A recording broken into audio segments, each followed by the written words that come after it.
नमस्कार, राज की बात में आपका स्वागत है।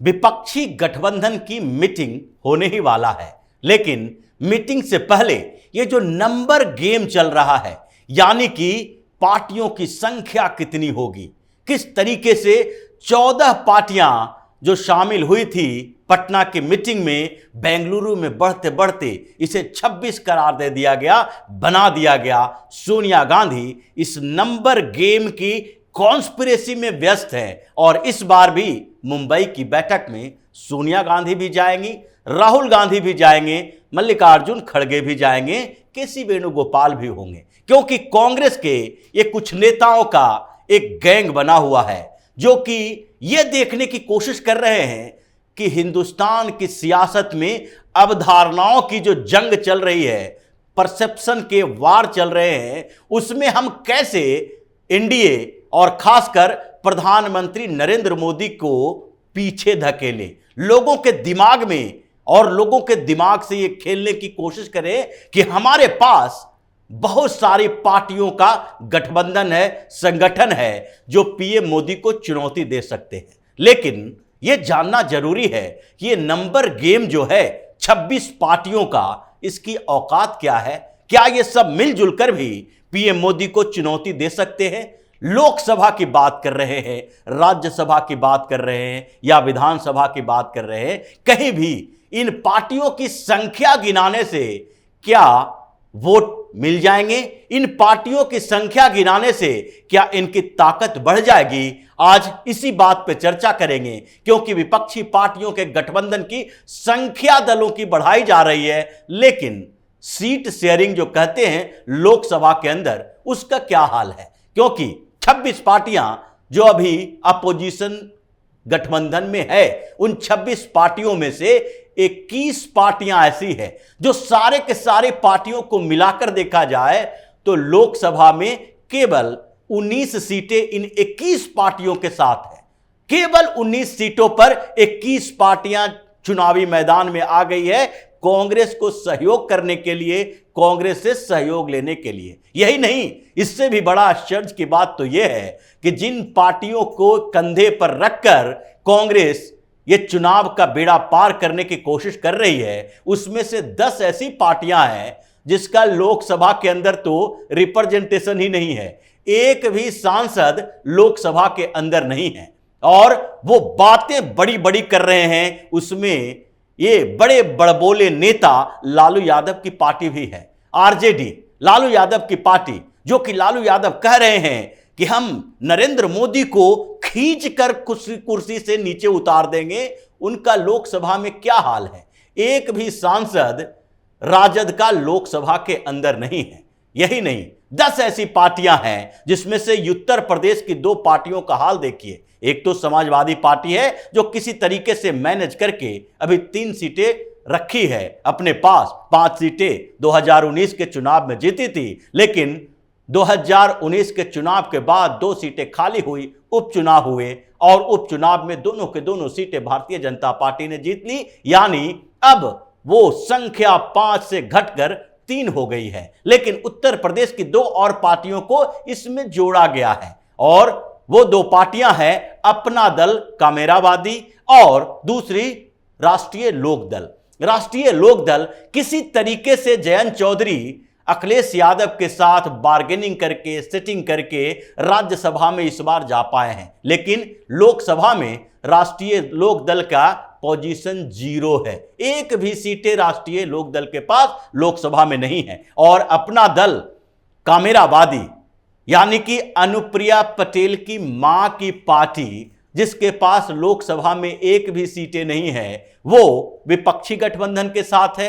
और अनुप्रिया पटेल, जिसका लोकसभा में 2-2 सीटें हैं, वो मंत्री बनी हुई हैं, वो है जो एनडीए में है। यानी जो पार्टी ये जो चल रही थी अनुप्रिया पटेल की, अपना दल, उस पार्टी के पास लोगों का समर्थन है जो एनडीए के अंदर है, और जिसके पास कोई समर्थन नहीं है वो है जो इंडिया गठबंधन में है, सिर्फ नाम का। सिर्फ यही की बात नहीं है, फॉरवर्ड ब्लॉक, आरएसपी, ऐसी कई पार्टियां हैं। 10 पार्टियां टोटल है जिसके पास लोकसभा में 0 सीटें हैं। सिर्फ यही की बात नहीं है, महाराष्ट्र, तमिलनाडु, केरल, इन सब जगहों की ऐसी ऐसी 10 पार्टियां हैं जिसके पास लोकसभा में एक भी सीट नहीं है। लेकिन यह संख्या बढ़ाने के लिए सोनिया गांधी ने इन लोगों को अपने पास रख लिया। इसके अलावा 6 ऐसी पार्टियां हैं इस गठबंधन का हिस्सा है, उसमें बड़े बड़े नाम हैं।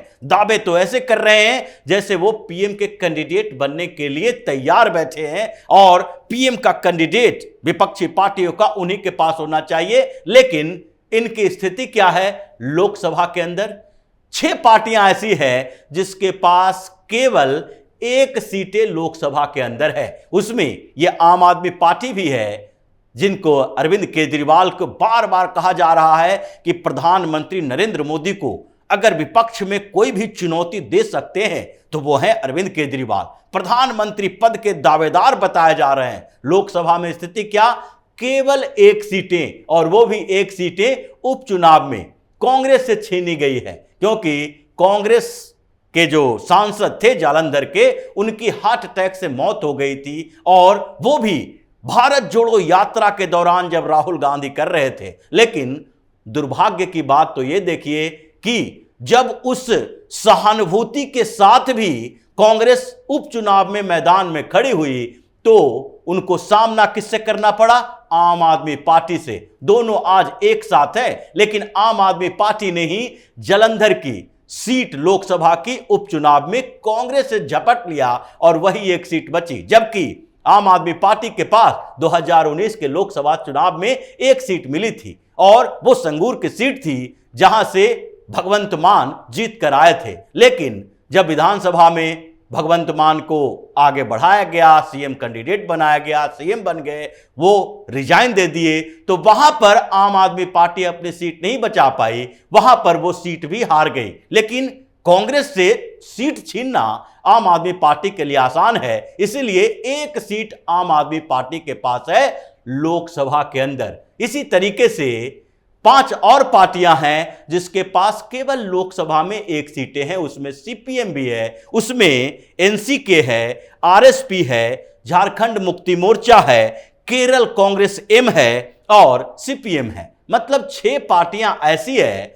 जिसका लोकसभा के अंदर केवल 1 सीटें हैं, और उसके अलावा 5 पार्टियां ऐसी है जिसके पास लोकसभा में 3 सीटें हैं, यानी 3-3 सीटों वाली पार्टियां हैं, जिसमें से भी कुछ पार्टियां तो ऐसी है जो कि लोकसभा में अपना नेतृत्व धीरे धीरे खत्म कर रही है। कुछ पार्टियां ऐसी है जो सीटें लेकर आई है, लेकिन उसमें भारतीय जनता पार्टी का योगदान है, पीएम मोदी का योगदान है। बात करते हैं 3 सीटों वाली कितनी पार्टियां हैं। मतलब 5 पार्टियां जिसके पास 3 सीटें हैं, उसमें एक जम्मू कश्मीर की पार्टी है, और वो पार्टी कौन सी है?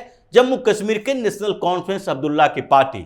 समाजवादी पार्टी दूसरे नंबर की पार्टी है, उसके पास भी 3 सीटें हैं। 3 सीटें तो शरद पवार के पास भी है, लेकिन ये दिखावे के लिए है। अभी उनके पास केवल 1 लोकसभा की सीटें हैं, बारामती की, जहां से सुप्रिया सूले चुनाव जीत कर आई है, शरद पवार की बेटी। लेकिन अगर यह स्थिति रही, शरद पवार का कंफ्यूजन और एनसीपी जिस तरीके से चल रहा है, बारामती में जाकर अजीत पवार जिस तरीके से माहौल तैयार कर रहे हैं, भारतीय जनता पार्टी यह समझ रही है कि इस बार के लोकसभा चुनाव में अगर शरद पवार ने अजीत पवार का साथ नहीं दिया तो उनके पास लोकसभा की 0 सीटें हो जाएगी, क्योंकि सुप्रिया सूले को बारामती से अजीत पवार चैलेंज करने वाले हैं। वही चुनाव लड़ेंगे और चुनाव में उन्हें हराएंगे। बाद में क्या होगा, ये बात की बातें हैं। इसी तरीके से जितनी वो 2 सीटों में से सिर्फ 1 सीटें उनके पास बची है। अब ये 19 सीटों वाली 21 पार्टियां।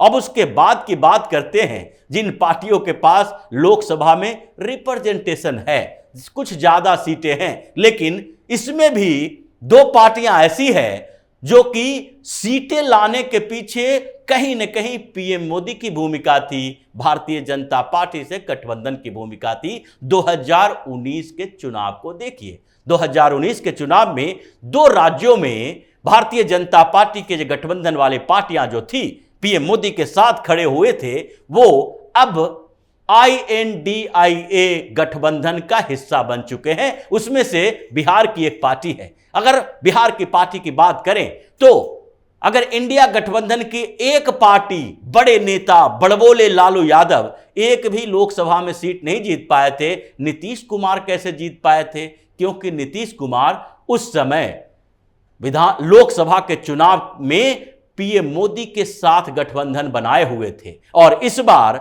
उनका गठबंधन उस पार्टी के साथ है जिसका लोकसभा में एक भी सीटें नहीं है। ये 6 पार्टियां बिहार के महागठबंधन में है, क्योंकि 7 पार्टियां थी, एक पार्टियां पहले ही चली गई, उसके बाद दूसरी पार्टी भी जाने वाली है। अब नीतीश कुमार की पार्टी में विद्रोह, उसके बाद उपेंद्र कुशवाहा का बाहर आना, आसिफ सिंह का बाहर आना, ये सारे के सारे नेता जो जदयू के बाहर निकल रहे हैं। कहा जा रहा है कि 6 से ज्यादा सांसद जो जदयू के हैं वो भारतीय जनता पार्टी की टिकट मांग रहे हैं कि इस चुनाव में हम आपके टिकट से उम्मीदवार बनना चाहते हैं, क्योंकि जदयू से तो उम्मीद नहीं, नीतीश कुमार हमें जिता नहीं पाएंगे। वो नीतीश कुमार के पास सीटें हैं। दूसरी जगह पर महाराष्ट्र की बात करते हैं, 2019 की बात करें, क्योंकि उस चुनाव में लोकसभा का चुनाव था, उद्धव ठाकरे को पीएम मोदी के हेल्प की जरूरत थी। विधानसभा में भी दोनों पार्टियां मिलकर ही चुनाव लड़ी थी और इसी के कारण उनको सीटें मिली थी। हालांकि बिखराव हुआ, सीटों की संख्या कम हो गई, लेकिन फिर भी 6 सीटें भी है, जो सिर्फ और सिर्फ इसलिए क्योंकि पिछली बार भारतीय जनता पार्टी के साथ उद्धव ठाकरे ने मिलकर चुनाव लड़ा था। पीएम मोदी की रैलियों का असर था, गठबंधन था। अब विचार बदल गए, पार्टियां बदल गई, गठबंधन बदल गए।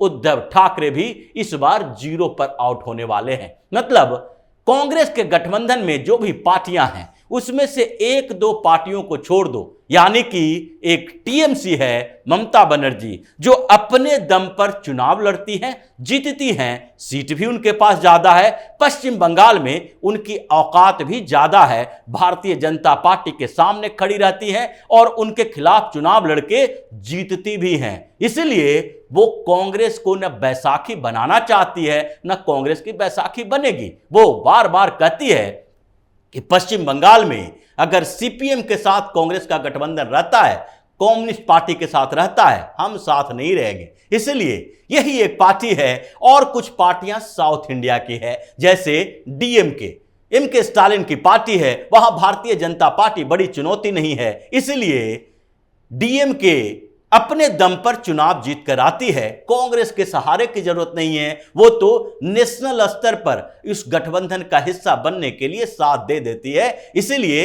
2-3 पार्टियां ही हैं जो ये पूरे INDIA गठबंधन में बड़बोला हो या ना हो, लेकिन इस गठबंधन को जो टोटल मिलाकर 142 सीटें मिली है, उन सीटों का आंकड़ा बढ़ाती है। नहीं तो समझ लीजिए 21 पार्टी ऐसी जिसके पास केवल 19 सीटें हैं, 10 पार्टी ऐसी 0 सीटों वाली। अब इस पूरे 0 सीटें वाले गठबंधन का आधार बनाकर सोनिया गांधी सिर्फ और सिर्फ अवधारणा बनाना चाह रही है कि हमारे पास तो ऐसा गठबंधन है जो पूरे हिंदुस्तान की सारी विपक्षी पार्टियों को एक किए हुए है, जबकि जिन पार्टियों की औकात थोड़ी लोकसभा में है और जो एनडीए का हिस्सा नहीं है, वो INDIA का भी हिस्सा नहीं है। जैसे उत्तर प्रदेश में 10 सीटें मायावती के पास, वो बार बार कहती है हम किसी गठबंधन में नहीं रहेंगे, हम तो अकेले चुनाव लड़ेंगे। उसी तरीके से आप बीजू जनता दल को देख लीजिए, नवीन पटनायक बार बार कहने पर भी मना कर दिए, हम किसी गठबंधन का हिस्सा नहीं रहेंगे। आंध्र प्रदेश में YSRCP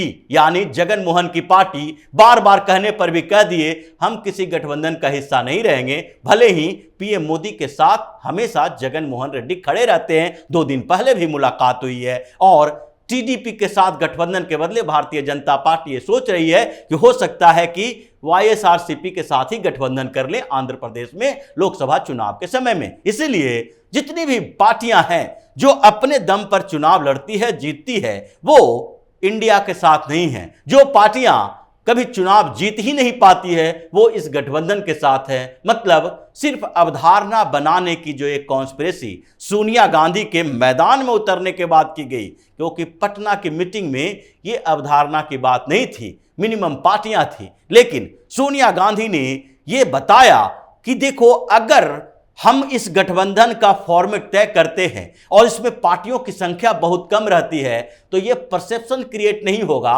कि पीएम मोदी के खिलाफ हिंदुस्तान की विपक्षी पार्टियां साथ में है। और इसी कॉन्स्पिरेसी के थ्रू इन्होंने नंबर गेम में नंबर को बढ़ाया, सीटों का आधार नहीं बढ़ाया। इसलिए पीएम मोदी का विरोध करने वाले, ये जो चुनाव होने वाला है, उसमें कुछ विश्लेषकों का यही कहना है कि पीएम मोदी वर्सेस मोदी का ही चुनाव होने वाला है। ये विपक्षी पार्टियों का गठबंधन उनका मुकाबला नहीं कर सकता है, चाहे केरल हो, आंध्र प्रदेश हो, तेलंगाना हो, तमिलनाडु हो, साउथ इंडिया के उन स्टेट्स में जिसमें 2019 में भारतीय जनता पार्टी का परफॉर्मेंस बेहद कमजोर था, इस बार वहां पर 20% सीटों पर कब्जा होने वाला है। और नॉर्थ इंडिया में तो जो पार्टियां कांग्रेस के साथ गठबंधन में गई है नए नए, वहां भी उसके लिए कोई आधार मिलने वाला नहीं है। उत्तर प्रदेश में पिछली बार से ज्यादा सीटें आएगी, बिहार में पिछली बार से ज्यादा सीटें आएगी, और मध्य प्रदेश राजस्थान में वैसे ही परफॉर्मेंस रहेगा।